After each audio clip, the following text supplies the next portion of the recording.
Everybody, welcome back to the channel. And this is going to be a quick video, basically like a part 2 of the fishing video that we did. So hang with me and be right back with you in a second.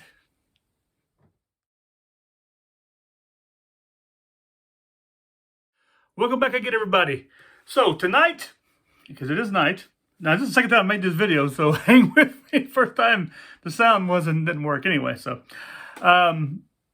I made a video a couple days ago about the survival fishing kit and it being not a bad fishing kit to have on you when you get out and about and you need a survival system or survival kit to have with you just in case you find yourself in a situation where you are near some water that has some life in it and you can fish for it. But the problem with this kit for me is that it is just too expansive. It's really made for, now if I was going to go traveling, yeah, it'd be a good thing to have with me, but especially overseas where I'll be near some the Mediterranean, or if I'm near an ocean or whatever like that, or some really big lakes where you have some really big fish in them. But we don't have that here in Switzerland. We have river trout, we have some perch, this kind of stuff. There may be some bass, but I've never seen a bass out of any of the lakes here. But and the fish, they don't get too big. Now, we don't have salmon and that kind of stuff either because of all of the reservoirs and dams and spillways that are between here along the Rhone or the Rhine rivers. Fish don't get up anymore. They just don't do it anymore. It's just been too long. The fish not being able to travel up, so they basically have all died off, sadly. But anyway. So there's a lot of lures in here I really don't need. I don't need the big fish lures, this kind of stuff. Now it has some really good, some good items in it. So you could buy one of these right here and you could pick it apart. But the best thing to do would be just go to yourself a local fishing shop, talk to the people inside the fishing shop. What's local? What kind of fish? Educate yourself on that, especially in the area I live in, Switzerland. So if I'm going to do any running, this kind of stuff, it's probably going to be within Switzerland. Now, if I'm crossing over borders, this kind of stuff, of course, in France or Italy or Austria or Germany, then I will have to deal with that. But they're probably very similar when it comes to the type of fish that you have in their rivers, this kind of stuff. Now they may have some larger stuff, like you get into some river sturgeon, this kind of stuff. But I think it's more further to the east than anything else. And then you have some that may have some fish coming in from the ocean, like in France or in northern Germany. But highly unlikely in Austria, as it's also landlocked as well as Switzerland. But then again, there's Italy, and then you have lots of possibilities there also. But anyway, depends on your route, depends on the terrain, dictates everything. All these things determine one another. So what I've done is I basically put together something in this kit right here. And yeah, well, be right back with you, and let's show you all about it. If you don't mind, before we go any further with this video, I'd appreciate it if you subscribe to my channel, share with your friends and enemies, leave me a beautiful or not so beautiful message down below. Tell me about your fishing gear or any other questions you may have about outdoor education. And give me a thumbs up. I really appreciate it. These likes, they help with the algorithm, if I can just say that.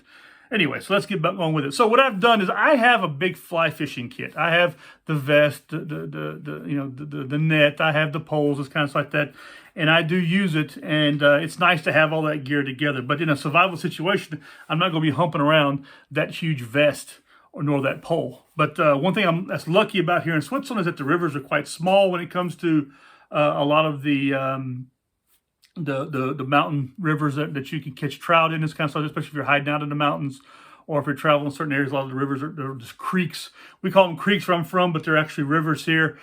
We have 4 of them just within the canton that I had, the 4 major rivers here, and none of them are really huge actually, but they're all fishable. They all have fish in them, and you can catch some fish, okay? Or whatever there is along. Remember, whatever there's a waterway, there are other animals also. So you can trap or you can do some hunting, but we're going to stick to fishing, okay? So what I've done is I've gone through a lot of my gear, and except for one little small item, which I don't have, and there's a reason behind that, and I'll give that to you in a second, I put together this. And what this is like it's a fly box, a fly kit. So you can put all your flies in it, and that's primarily what I'm going to have, okay? So if I open it up, what I have in it is I have 2 I've taken these bobbins from a sewing machine and I've wrapped around one of them 10 meters of heavy 30-pound test line, which is about, it's probably about 12 kilo test line right here. And this one right here is got a lighter test line in it. This right here is a 0.23. So it's very, very light. And it's about a 6 kilo, okay? Or probably about 12 pound, okay? Test line right here on it. So these right here are perfect, okay? What I can do is I can take the long one. I can cut myself a pole, and you can find cane poles here, but they'd primarily be maybe a willow pole, or something like that, or maybe a beech pole, something like that. Something that's not too long, probably around 7 feet long, 6-7 feet long, because these rivers, a lot of these areas are very hard to get into. So a long pole is very difficult to get in there. And the idea is just to get the line, get your bait, your hook in a spot that you're going to be able to attract some fish in it. So what I can do is I can take the heavy line and attach it to my main pole, and then I can take the lighter line, I can attach it to it, and then on that I can add my fly or my hook with my bait in it.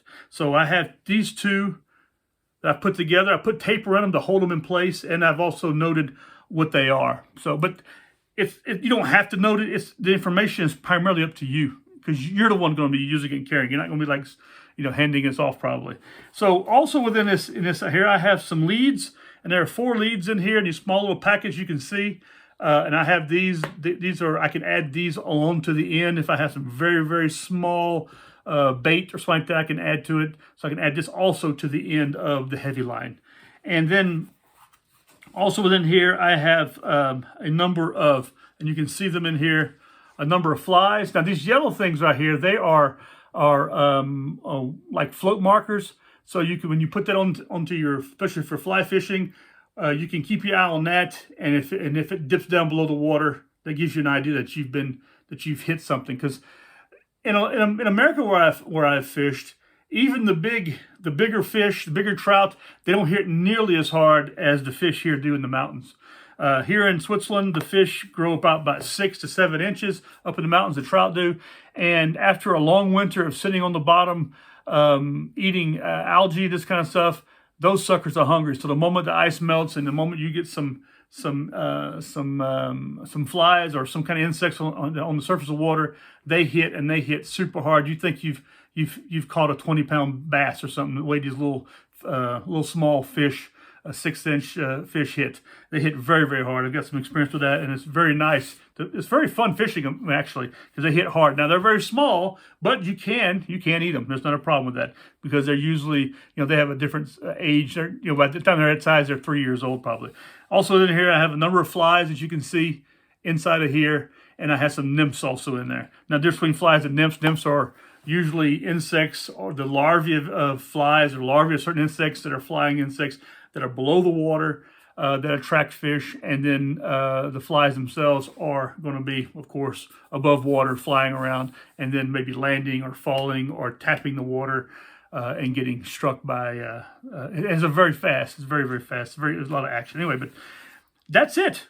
That's all I have. Now, what I'm missing from here, and I told you I was missing something, and that is if I want to do some cane type fishing in some place where the water's not moving very quickly, I can use some cork, which I have some cork I carry with me also, and I can add that cork to it. I can slice it up. I can put the line through it as you would do any kind of cork. You can whittle yourself out something. You run the line through it. A very simple thing to do. You can even paint them if you want to. You want to put a little orange on it or something like that. And so when you cast that in the water, you have that in the water. That will be able to, you'll be able to use those to fish, okay? And you'll have an idea of when your line's been hit. Also, with this heavy line right here, I can stretch it out, and then across the heavy line in several sections, I can have a light line with a very short lead on it, and I can attach worms or bait to that and just leave it in the water, and I can catch fish at night that are usually out and about at night. Like in the States, we had catfish, that kind of stuff. Now, we don't have so much of that here. I'm sure there could be some kind of a cat here in the rivers or in the lakes here. I've never seen any of them though. So, but you have a lot of fish here also. But a lot of these places also are You know, it's heavily controlled here, very expensive. You'll pay probably $30 for a day pass, and it can get up to, I don't know how much it costs for a yearly pass. I've never actually done a yearly pass thing because just finding the time to go out and fish is not always easy. Now, you can add some razor blades right here if you want to do some cutting, this kind of stuff like that. But because I carry my pocket knife, I really don't need that. And the lead weights. Now, you have to use a synthetic weight now. I don't have any. And I don't normally use them anyway here fishing because I'm usually fishing in these fast little rivers. But they're not bad. You can put them on the bottom, have a little floater, and have your bait above the surface. But I usually don't use them. But if you do have them, you can't use lead because lead poisons the water. And in a lot of places in the States, you can't even have lead shot in your shotgun. So all this stuff is illegal. But you can have some synthetic weights, and you can use those, or you can always make some stuff up also. I mean, that's always a possibility. In a survival situation, you're going to do what you got to do to make up for that. But that's it. That's it. Really quick little kit. Very lightweight. I can put this inside my bag. I have a double pouch here, so I can add other things to it. I can even put large reels of stuff in it, but I don't plan on using this for any long duration of time. This is something. It's a short version time thing. Now, if I'm going to be out somewhere for a long distance of time, then we'll see about that. Okay, like I said, I have a complete fishing setup, for that and kit, so I can do with that. But anyway, that's it. I hope you enjoyed this video. I hope it gives you some inspiration also to maybe get your kit together. I know it is for me. A lot of people have these different setups of kits, they put together. Me, I'm using what I have, and cost nothing, zero. The money's already been purchased. I already bought this a long time ago. This is a kit I've been using for many, many years, and it works just fine. And if you have the ability to make flies, make your flies. If not, you can do what I've done. I buy them in like a gross, I've ordered them, and they cost almost nothing to do that, especially from over here. They're pretty inexpensive. But anyway, hope you have a good one. Another point to the flies: check what insects are being eaten or being hit, because the fish are going to be going for that. Okay, so correspond your flies to what's the local insects, local habitat. That's it. Hope you all have a good one. Please, again, subscribe to my channel. Give me a thumbs up. Leave a really nice or really bad comment. Who cares? I want to hear what you got to say, and I definitely want to know what you carry when it comes to fishing kit, if you carry it or not. And also share with your friends and enemies. And I'll be back with you soon with another video, and I hope you all have a good one. Take care of yourselves. Goodbye.